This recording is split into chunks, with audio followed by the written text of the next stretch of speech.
For today, there's of course the keynote and the AGM, and then another round of sessions before a blue pencil review, which is a good opportunity for people to bring manuscripts and unfinished works to authors to get specific criticisms and advice for how to improve it. But before then, I think they just finished setting up breakfast, so I'm going to do that right now.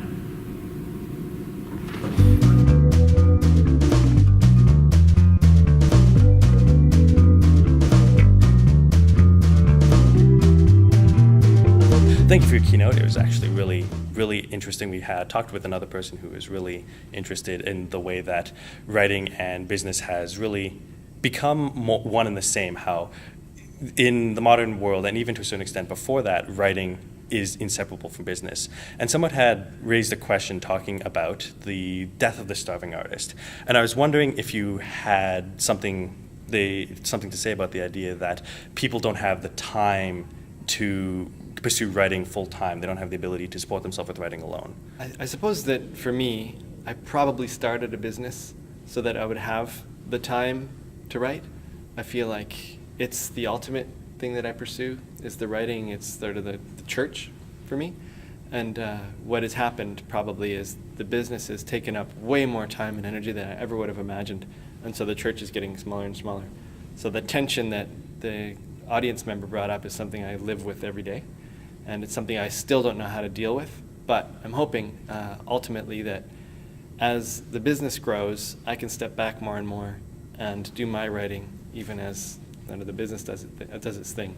Do you believe that the traditional novel format is dying? Well, I've been hearing that the novel's dying my entire life. I don't think it's dying. I think readers of novels have probably always been special. Novelists have to share the stage with many other media now, so that I think video games can be novelistic. Certainly movies are what they are.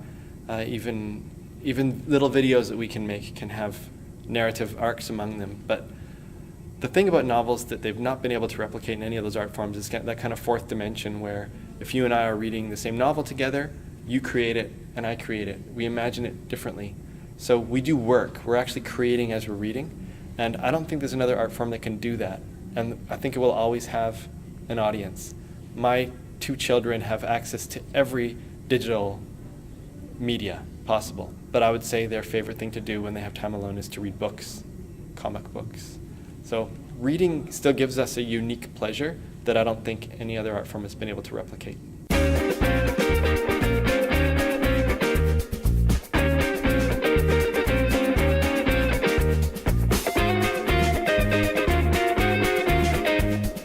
What does coming to the conference mean to you? Coming to the conference, I usually come just so I know what's going on. I joined ages ago and I want to see the development because I feel like the first time I came, it was all about getting published, writing novels, and that wasn't where I was at writing personally. And I found that if I was going to be in the youth committee, I'll have to understand what's kind of out there.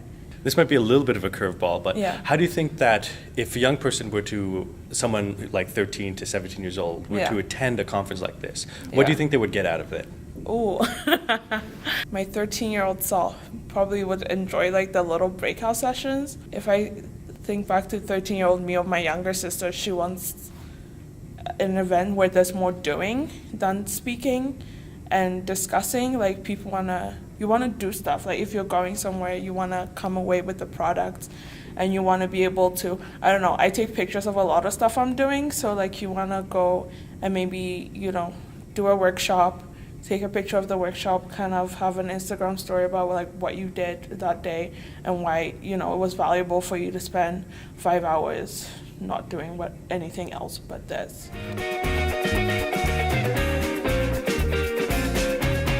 This conference every year switches locations between Edmonton and Calgary. In your opinion, who does it better? Well, I can't even answer it. All right, Lulu, this conference takes place in both Edmonton and Calgary. In your opinion, which city does it better? Both equal. Bold stance to take. Okay. So yeah, next year this conference is going to take place in Calgary. Do you have any details to share yet?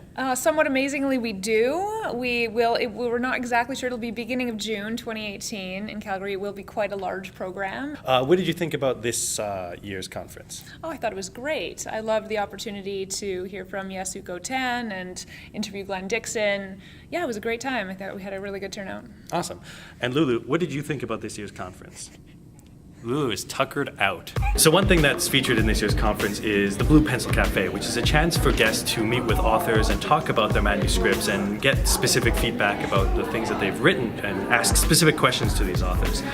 It's by far been one of the most talked about things that we've heard from guests, that they're excited that it's here and that they've been excited for the opportunity to be involved in it. So I'm glad that it's here and hope to see more of it in the future. It's sure to be an amazing experience for everyone involved. But the thing is, growing up, we couldn't afford toys, so they replaced them with endless amount of stories. And because I had nothing else, I played with monster truck metaphors and action hero alliterations and linguistic spars with my friends and family. So we just finished with the event for Wordplay, and we're here with the presenter Ahmed Knowmadic, who's been a member of the poetry community for quite a few years and has done a lot to develop poetry in Edmonton.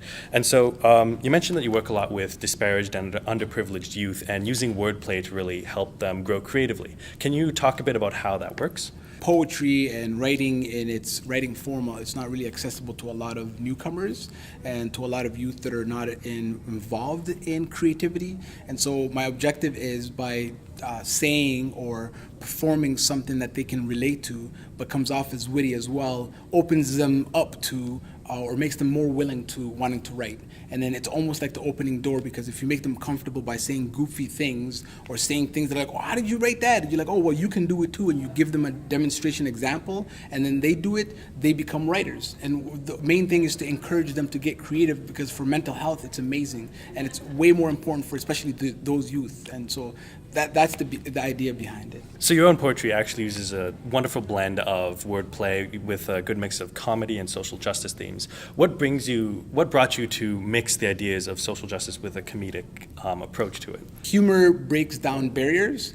And if you want to explain something to someone, the best idea is to make them feel comfortable. And so what humor does, it makes them feel like they belong there, they feel connected to what you were saying, and so then once they are open to listen to what you were saying, you can give them a dose of your perspective. And obviously you want to make sure that it doesn't come off as raw, it's not filled with trauma, it comes from a poignant, important perspective that's trying to convey a message, trying to say we're all human beings, we're all equal, we should all feel like we belong, these type of things, universal themes.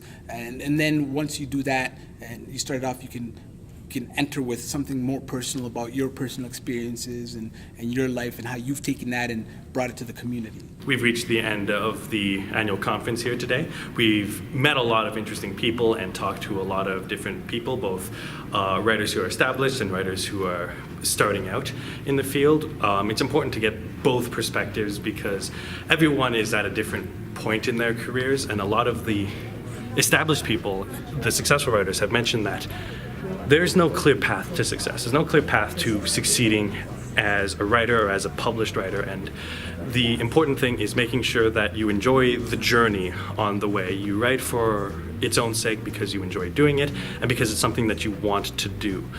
No one can really tell you how to be successful in the field. No one really has the right formula for how that all works.